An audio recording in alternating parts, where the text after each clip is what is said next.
Assalamualaikum warahmatullahi wabarakatuh. Dalam mempertahankan kemerdekaan, setelah proklamasi kemerdekaan Republik Indonesia pada tanggal 17 Agustus 1945, Belanda datang kembali ke bumi pertiwi yang kita cintai ini beserta sekutunya, termasuk tentara dari India, dengan tujuan mengambil alih pemerintahan yang sudah ditinggalkan oleh Jepang karena bom atom telah menghancurkan kota Hiroshima dan Nagasaki. Atas kejadian tersebut, tepat pada tahun 1945, Jepang menyerah tanpa syarat kepada sekutu. Namun dalam mempertahankan kemerdekaan, ada yang menarik, di mana beberapa pasukan Inggris asal Hindustan memilih membantu para pejuang RI untuk memperoleh kemerdekaan seutuhnya. Namun rasa simpati dari pasukan Hindustan tersebut bukan tanpa alasan. Menurut Ahana Sution, dikarenakan adanya rasa tidak suka India terhadap Belanda, keyakinan agama terhadap rakyat Indonesia, dan juga rasa kemanusiaan.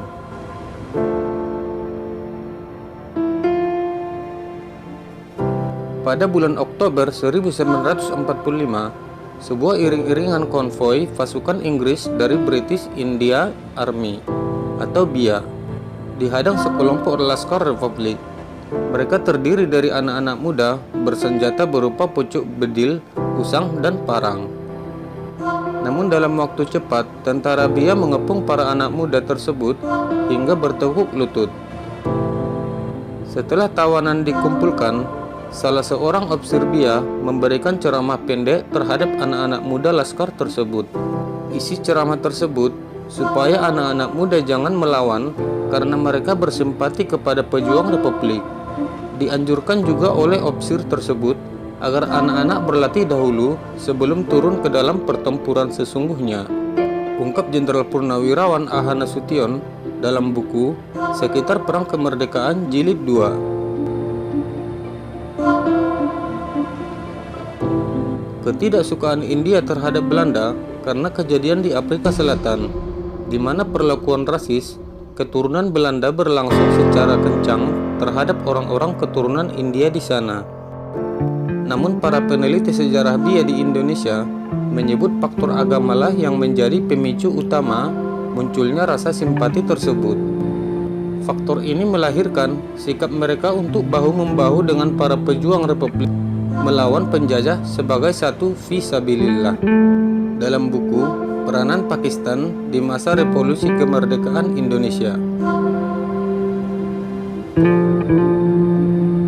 Kejadian di Jalan Serdang, Medan, Sumatera Utara. Atas perintah petinggi Inggris, Letnan Abu Nawaz dan 14 anak buahnya menuju Serdang dengan misi menghancurkan basis perjuangan Republik.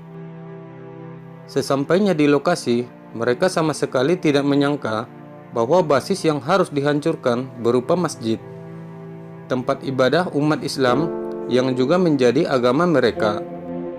Ofisir BIA tersebut memilih balik badan dan membelot ke kubu musuh atau para pejuang Republik. Penghancuran masjid itu kemudian dilakukan oleh pasukan Inggris yang lain.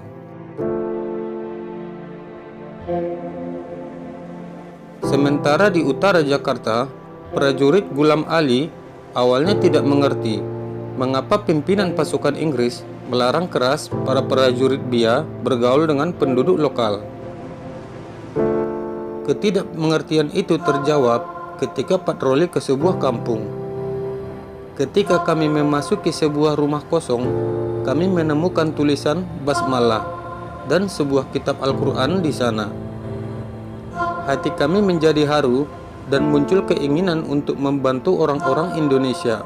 Ditulis dalam sebuah buku, Buletin Badan Kontak Purnawirawan, Warakawuri, Polri, Mabes edisi Agustus 1986.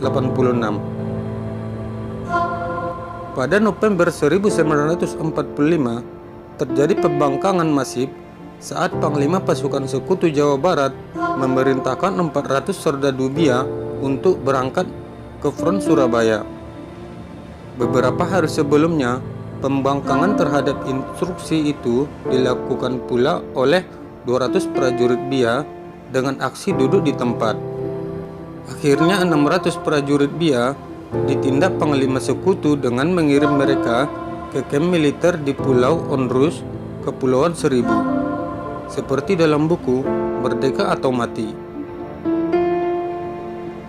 Berbeda dengan para pembelot BIA di Medan, Sumatera Utara, mereka berjumlah 71 prajurit. Jika di tempat lain, para mantan BIA tersebar ke beberapa kesatuan laskar, namun pembelot BIA di Medan justru mendirikan kesatuan sendiri dengan nama Batalion Putra Asia, masuk dalam Resimen 3, Divisi 5. Batalion Putra Asia banyak dilibatkan dalam berbagai operasi tempur di wilayah Medan sekitarnya.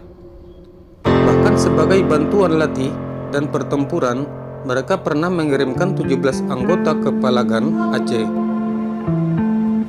Diikuti pembelot prajurit Inggris bernama John Edward. Setelah masuk Islam, lebih dikenal Abdullah Inggris. Karena kelihayannya berpidato dan beretorika, John Edward bersama pembelot BIA bernama Chandra lantas menjadi penyiar radio pejuang rimba raya. Memiliki kekuatan daya pancar hingga Australia dan India, masing-masing untuk program bahasa Inggris dan bahasa Urdu India. Pada awal 1948, Batalion Putra Asia lah yang mendapatkan tugas untuk mengawal Wakil Presiden pertama RI melakukan kunjungan ke Pematang Siantar. Beberapa saat usai Hatta meninggalkan kota tersebut, militer Belanda datang menyerang, sehingga terjadi perang hebat hingga para patriot asal Hindustan tersebut kehabisan peluru. Karena posisi mereka sudah terkepung, mereka tidak lantas menyerah, malah justru mencabut bayonet dan memutuskan berduel dengan prajurit-prajurit Belanda. Akibat pertempuran jarak dekat ini mengakibatkan 15 prajurit Putra Asia gugur. Jasad mereka lantas dimakamkan di Pematang Siantar. Namun sekitar tahun 1950-an, kerangka mereka dipindahkan ke Taman Makam Pahlawan Medan dalam suatu upacara militer. Mayor Abdul Sattar sendiri berhasil lolos dari maut. Setelah perang mempertahankan kemerdekaan, ia keluar dari dinas militer dan sempat bekerja serabutan. Karena kebutuhan ekonomi, ia memutuskan menjadi petinju amatir.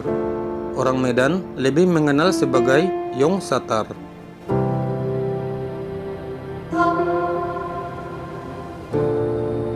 Lalu bagaimana nasib para patriot asal Hindustan lainnya? Kabar mereka tidak begitu jelas. Sebagian mereka pada akhirnya menikah dan hidup layaknya orang Medan. Dan sebagian lainnya memilih pulang kembali ke negaranya, Pakistan, yang saat itu baru beberapa tahun menyatakan kemerdekaannya sebagai bangsa yang mandiri. Itulah kisah patriot dari Hindustan. Mereka mengorbankan jiwa dan raga mereka berdasarkan akidah dan fisabilillah. Bagaimana dengan kita yang seakidah dan sebangsa setanah air? Sumber kisah ini berdasarkan kisah dari buku yang saya baca. Bantu channel ini dengan cara like, komen, dan subscribe. Jika bermanfaat, silakan dibagikan. Assalamualaikum warahmatullahi wabarakatuh.